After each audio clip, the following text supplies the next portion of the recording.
السلام علیکم۔ حضرت عائشہ صدیقہ رضی اللہ تعالی عنہا نے پوچھا، یا رسول اللہ صلی اللہ علیہ وسلم، وہ کون سی چیز ہے جس کا روکنا یعنی سائل کو نہ دینا درست نہیں؟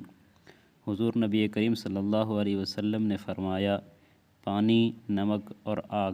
حضرت عائشہ صدیقہ رضی اللہ تعالیٰ عنہ فرماتی ہیں، میں نے عرض کیا، یا رسول اللہ، اس پانی کی ضرورت کو ہم بھی جانتے ہیں، لیکن نمک اور آگ میں کیا بات ہے؟